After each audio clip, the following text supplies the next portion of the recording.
A'udzubillahi minasyaitonirrajim. Bismillahirrahmanirrahim.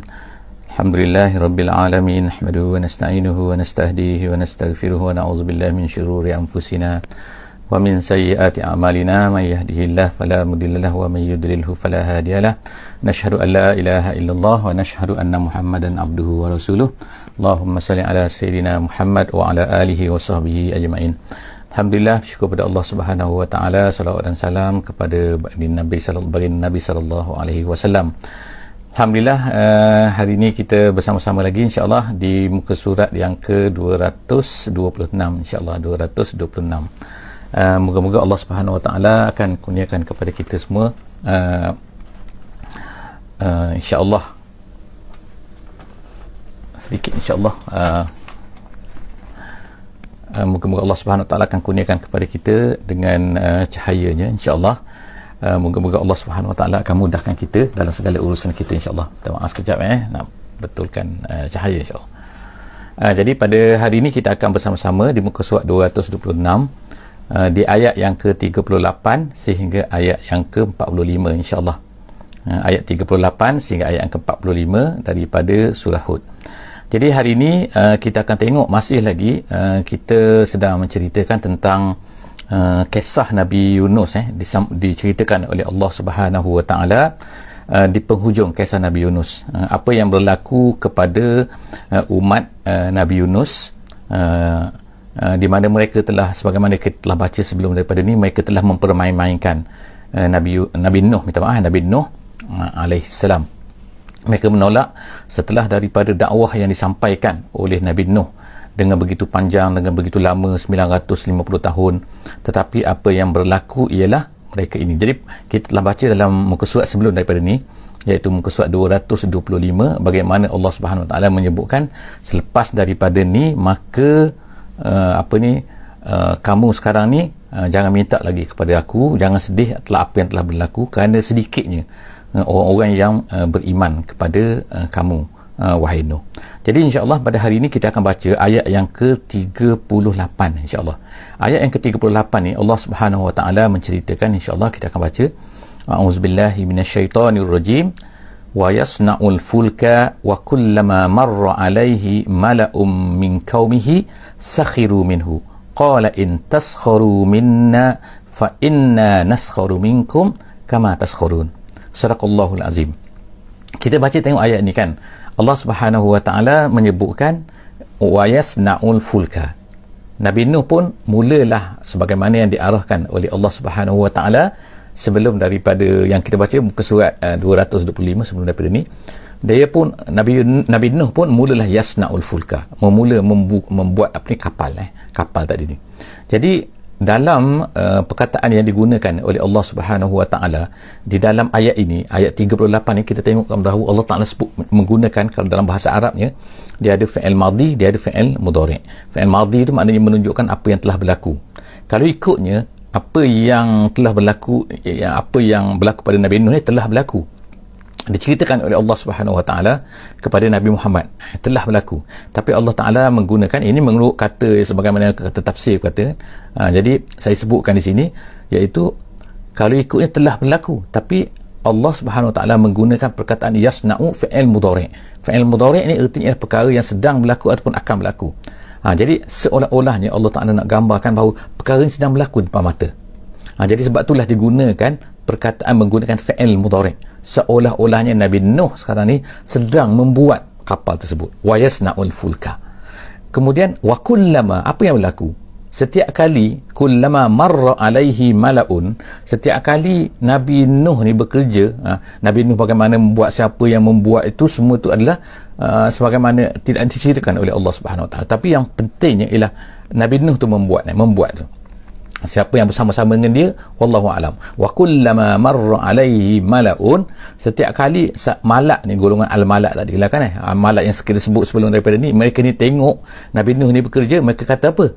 Mereka macam mana? Sakhiru minhu. Sakhiru, mereka mempermain-mainkan, mengejek-ngejek. Sebab apa mengejek-ngejek? Setengah ulama kata sebab Nabi Nuh ni buat kapal ini di tengah-tengah darat, di atas darat kan, jauh daripada laut kalau nak guna. Ataupun ada yang kata, apa kau buat ni? Sebab pada masa tu ada setengah ulama kata tak pernah lagi ada orang menggunakan kapal. nak kayu macam mana ni, apa nak buat ni, macam itulah. Ada yang kata ini tengah-tengah darat, ada yang kata apa kau ni buat, apa bahan, apa benda, apa binaan apa yang kau buat yang pelik ni kan.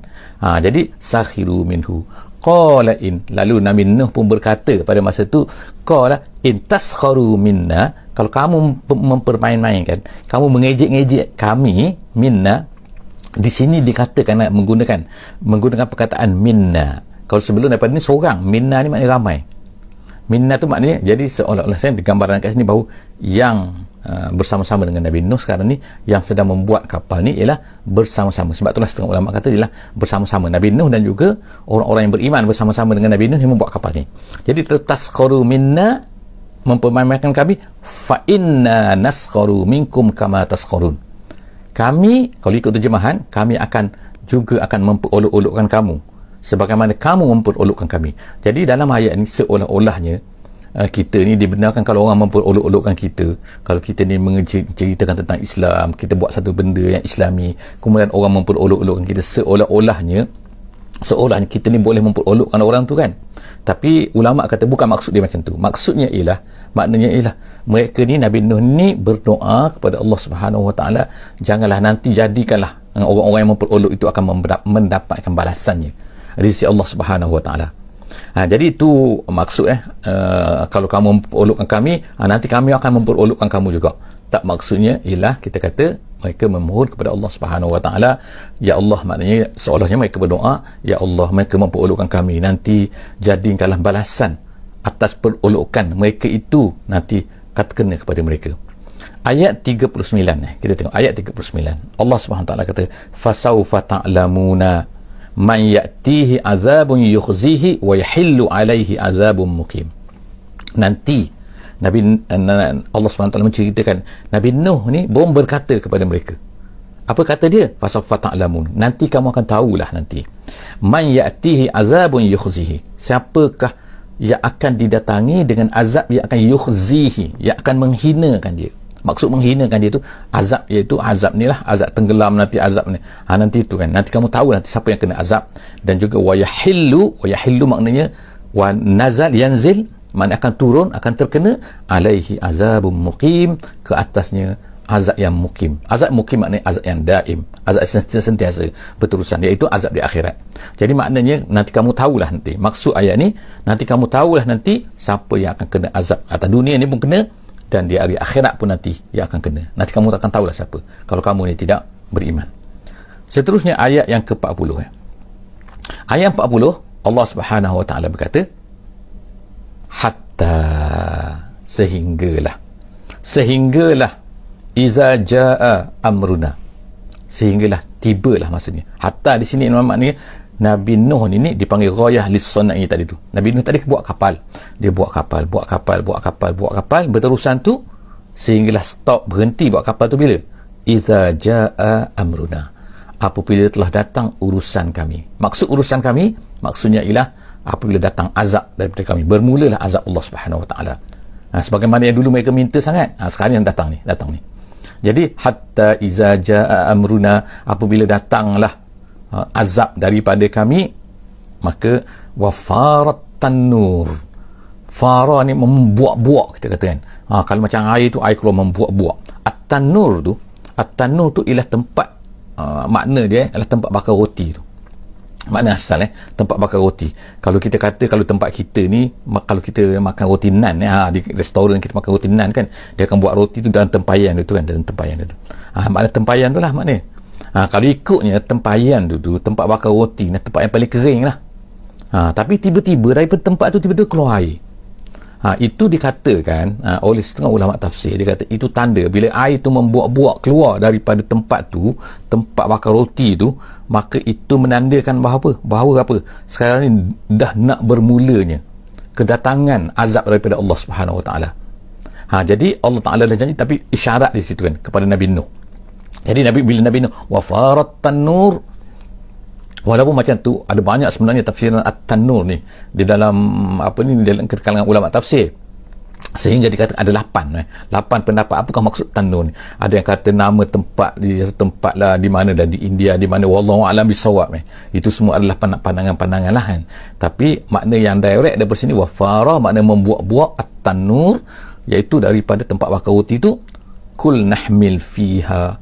Lalu Allah Ta'ala pun berkata kepada Nabi Nuh, bawalah, letakkanlah, ihmil fiha. Ihmil tu makna masukkan, letakkan, fiha di dalam kapal tadi tu, waman min kullin zaujain isnaini, daripada setiap benda dua, zaujain ni dua. Maksudnya ialah dia ambil binatang dua, zaujain isnaini, satu jantan satu betina, satu jantan satu betina. Jadi dikatakan oleh ulama tafsir, dia kata maknanya binatang-binatang bila air dah naik, binatang-binatang pun terkumpul di satu tempat. Jadi daripada situlah, sebab kalau ikut, takkanlah Nabi Nuh kalau ikutlah kata ulama tafsir ni, dia kata takkanlah Nabi Nuh nak kejar semua dalam hutan tu, tapi bila air dah naik maka binatang tu berkumpul, maka Nabi Nuh ambil dua kan. Jadi tak ambil semua kan, tak ambil semua binatang. Mana kan kalau ambil semua binatang mana tak muat kapal, contohlah kan, nak katakan. Jadi dia ambil dua-dua sebagai untuk pengekalan. Jadi kalau kita kesianlah binatang-binatang, tapi memang itulah Allah Subhanahu Wa Taala dah, ketetapan Allah Subhanahu Wa Taala macam tu, maka dia ambil dua-dua daripada setiap satu jenis tu. Kemudian wa ahlak tu maknanya, dan diambil juga ahli kamu. Wahai Nuh, maknanya kumpulkanlah semua benda dua, kemudian dia ambil juga ahli kamu. Ahli kamu maknanya ialah family kamu. Jadi family kamu ni kecuali isteri dia yang tidak mahu beriman. Jadi Nabi Nuh ni dia katakan bahawa dia mempunyai beberapa orang isteri. Jadi ada isteri yang beriman, ada isteri yang tak beriman. Jadi dia ambil isteri yang beriman tu masuk dalam tu. Isteri yang tak beriman tak diajak masuk dalam kapal tu kan. Dan tak nak pun. Dan anak dia katakan ada 4 orang, iaitu anak dia iaitu Sam, Ham, Yafith dan juga Kin'an. Jadi yang Kin'an tu tak nak beriman. Yang 3 lagi ni beriman. Jadi semua ambil tu ahlak yang beriman tu. Dan kemudian illa man sabaqa alaihil qaul, Allah Ta'ala kata, melainkan orang-orang yang memang Allah Ta'ala dah tetapkan bahawa dia ni tidak beriman.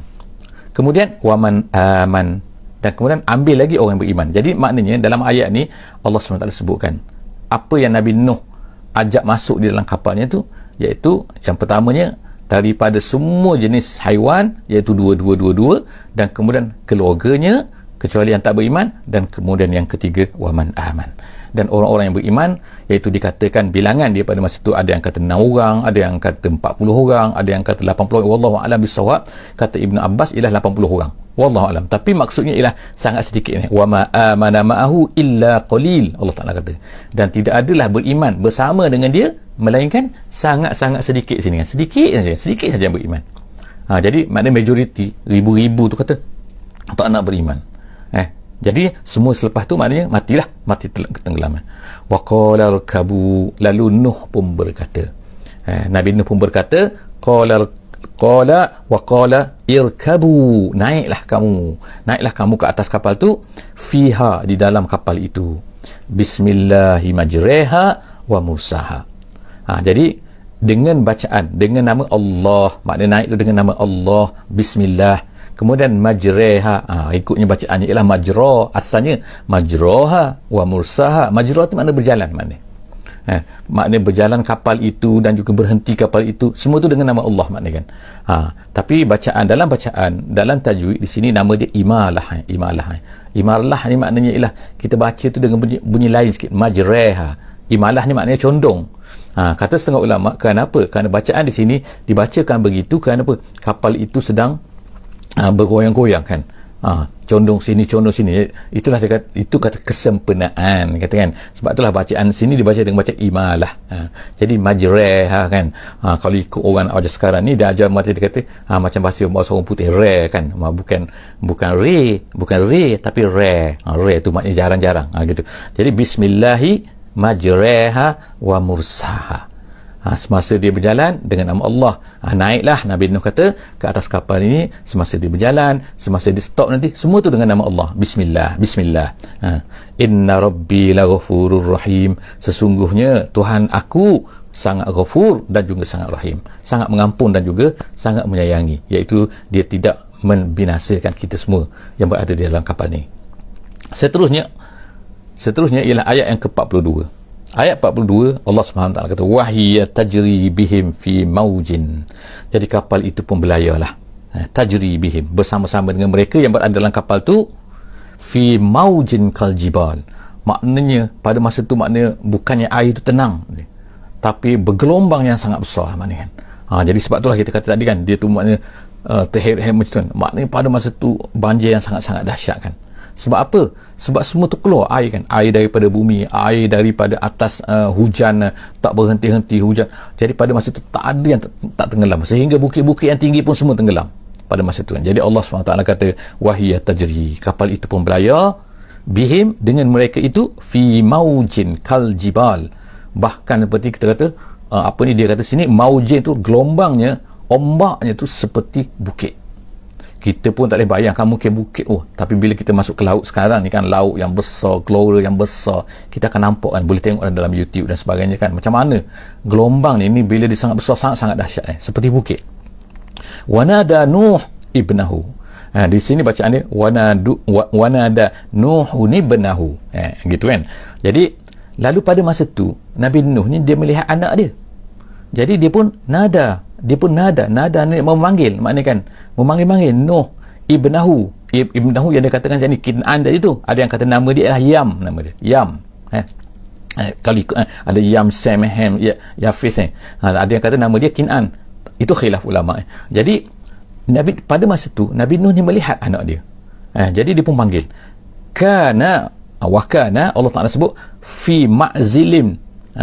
Pada masa tu dia ni terasing daripada kapal tu, maknanya dia tak naik kapal lah, maknanya kan fi ma'zilin. Azal tu maknanya ialah orang yang melarikan diri, duduk tercorok sana kan, tercorok, itu panggil ma'zil.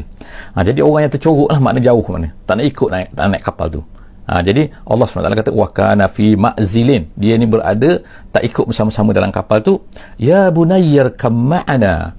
Nabi Nuh pun berkata kepada dia, wahai anakku, tengok kan panggilan sayang dia, ya bunayya, wahai anakku, irkam ma'ana, naik ke atas kami, wala takum ma'al kafirin, jangan kamu ikut jadi orang kafir, jangan kamu jadi orang kafir, kamu nak bersama-sama dengan orang kafir, jom. Maknanya naik ni maknanya adalah beriman. Maksudnya kan beriman dan boleh naik kapal. Kalau tak beriman, Nabi Nuh tak ajak. Sebab Allah SWT arah tadi kan, man aman ahlaka, dan juga man aman. Kemudian apa kata anak dia? Kata anak dia dalam ayat 43 ni kita tengok kan, dia kata qala. Anak tu bercakap lagi sambil berenang tu, sambil sebab pada masa tu banjir tu tak habis lagi, masih ada lagi bukit-bukit yang nampak kan. Jadi anak dia tetap juga nampak, dan maknanya degil anak dia tak nak juga beriman walaupun ayah dia ajak. Dia kata qala sa'awi ila jabalin. Dia kata aku akan pergi menyelamatkan diri aku tu fi jabalin tu, di atas bukit, ila jabalin, aku akan pergi kepada bukit tu. Dia kata ya'simuni minal ma', yang akan dapat memelihara aku daripada air ni.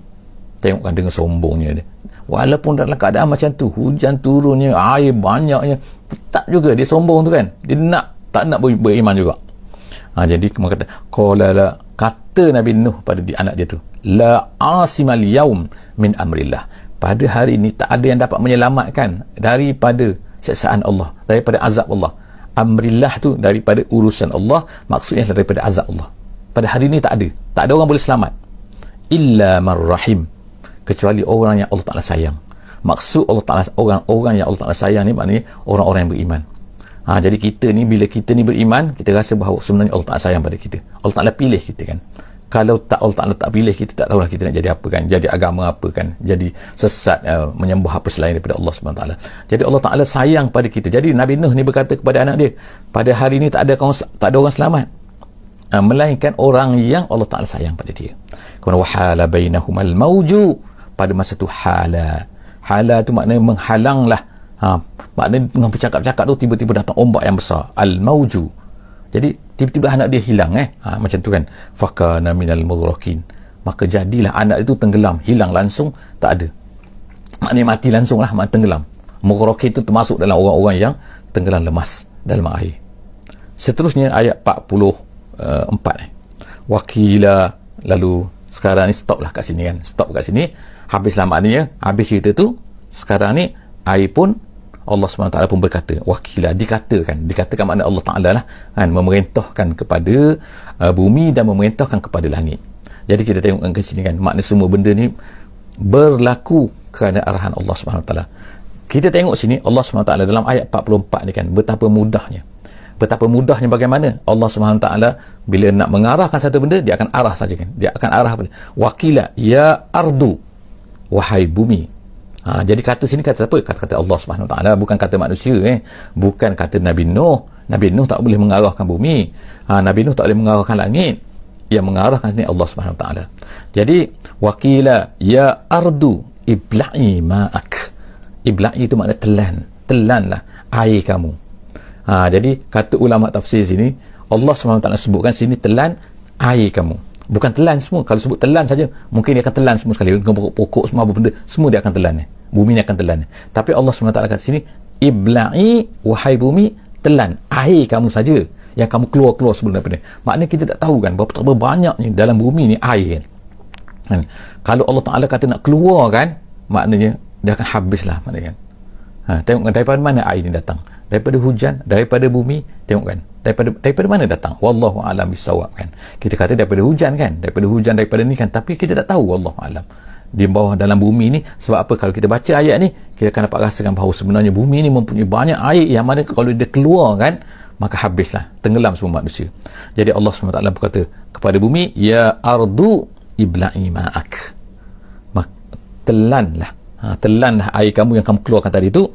Waya sama, dan juga wahai langit, aqli'i itu makna stop, maknanya berhenti. Amsiki maknanya stop. Apa? Stop hujan. Sebab tadi hujan, langit menurunkan. Kita tak tahu kan daripada mana kan. Memanglah ikut sains kata mesti ada awan daripada ni datang malah berpusing-pusing kan. Tapi macam mana boleh jadi? Dulu tak ada air banyak, kenapa jadi air banyak? Air datang daripada mana pula ni kan? Itu semua adalah urusan Allah Subhanahu Wa Taala. Allah Taala boleh buat apa yang dia nakkan sebagaimana. Jadi Allah Taala tunjukkan sini kan, kita yang baru berlaku ni flood dengan banjir dan sebagainya kan, memanglah yang kita kena sedarkan, maknanya bila datang benda-benda macam ni adalah merupakan ujian daripada Allah Subhanahu Wa Taala. Maknanya Allah Taala dia berkuasa, dia nak buat apa saja. Dia nak hujankan Amerika ke, dia nak hujankan Filipina ke, dia nak taufankan sana, nak taufankan sini ke, dia nak hujankan Bangladesh ke, kita tak tahu, wallahu alam kan. Allah Ta'ala boleh buat benda semua kan. Sebab apa? Itu semua berada di dalam kekuasaannya. Jadi Allah Ta'ala sebut sini aqli'i wa ghidal ma', dan pada masa itu air pun menjadi kurang. Tengok, dikurangilah air. Makna penentuan kan, yang menentukan air banyak dan sikit itu ialah Allah Subhanahu Wa Ta'ala. Jadi wa ghidal ma' wa qudiyal amr, makna stop lah. Semua maknanya waqudiyal amru, maknanya selesailah apa ni, pembinasaan. Binasalah makna dah sudah selesai sekarang dah. Sebab mereka ni menentang Nabi Nuh, maka semua tu waqudiyal am wastawat alal judi. Lalu kapal Nabi Nuh tadi pun istawat ni makna berlabuh. Berlabuh di atas judi. Jadi berapa lamakah yang dikatakan banjir besar ni, Nabi Nuh ni dikatakan oleh setengah ulama ialah 40 hari. 40 hari. Kemudian kapal tersebut pun berlabuhlah di atas bukit, bukan berlabuh di bawah, berlabuh di atas bukit. Jadi Allah tetapkan macam tu. Sebab apa? Banyaklah sebab kan, hikmah dia kan. Kalau di bawah ni mungkin lumpur banyak dan sebagainya. Sebagaimana kita tengok kan, bila banjir kan tengok banyaklah lumpur kadang-kadang. Apatah lagi kalau banjir besar. Jadi di atas bukit ni biasanya tak adalah lumpur-lumpur tu. Jadi duduk di atas bukit tu, di atas, dia kata di atas bukit judi. Di manakah judi ni? Ada setengah ulama kata di Turki, ada setengah ulama kata di utara Iraq, wallahu alam bisawab, kita pun tak tahu kan. Tapi di atas judi itu, di atas bukit judi itu, dan dikatakan dia berlabuh tu, duduk di situ, tinggal di atas bukit judi itu Nabi Nuh bersama-sama dengan orang beriman tu selama lebih kurang 30 hari. Kemudian selepas daripada tu apa ni, wakila bu'dan lil qaumiz zalimin, lalu dikatakan bu'dan makna halakan, maknanya kecelakaan lah, kebinasaan lah, lil qaumiz zalimin, ke atas orang-orang yang zalim. Maksud sini ialah orang-orang yang kafir, orang tak nak beriman. Jadi orang tak beriman tak ada dah, selesai semua dah. Wanada Nuh rabbah, pada masa itu setelah daripada mendarat ni pun, setelah daripada selesai semua ni, lalu Nabi Nuh pun berkatalah menyeru kepada Allah Subhanahu Wa Taala. Dia berkata, wanada Nuh rabbahu, Nuh berdoa menyeru kepada Allah Subhanahu Wa Taala. Faqala rabbi inna ibni min ahlik. Tengokkan selepas daripada berlabuh tu, Nabi Nuh ni masih ingat lagi, sayang dia kepada anak dia. Inna ibni min ahli, dia kata inna ibni min ahli, dia kata sesungguhnya anakku adalah daripada keluargaku. Keluargaku. Wa inna wa'dakal haq, dan janji engkau ya Allah adalah benar. Apa janji benar ni? Wa anta ahkamul hakimin, dan engkau adalah sebaik-baik yang menetapkan hukuman. Jadi apakah sebenarnya ayat ni, ayat 45 ini insya-Allah kan akan bersambung dengan ayat 46 di muka surat yang ke-227. insya-Allah akan datang insya-Allah. Jadi insya-Allah kita akan bersama-sama insya-Allah untuk menyambung cerita kita ni kan, ayat 45 ni dengan ayat 46 insya-Allah. Apabila Nabi Nuh ni berdoa kepada Allah Subhanahu Wa Taala, meminta kepada Allah, ya Allah, anakku ni, dia ni anak aku, kau jadilah dia ni daripada ahliku, daripada familyku. Apa maksud semua ni akan kita lebih jelas lagi insya-Allah dalam ayat yang ke-46. Wallahu a'lam bisawab. Aku lu qauli hadza wa astaghfirullahal azim li wa lakum. Jangan lupa insya-Allah untuk share, untuk follow, untuk like, dan juga untuk beri komen insya-Allah dalam untuk sesi kita ni. Dan setakat saja aku lu qauli hadza wa astaghfirullahal azim li wa lakum. Wassalamualaikum warahmatullahi wabarakatuh. Bismillahirrahmanirrahim. Wal 'asri innal insana lafi khusr illa allazina amanu wa 'amilus solihat wa tawasaw bil haqqi wa tawasaw bis sabr.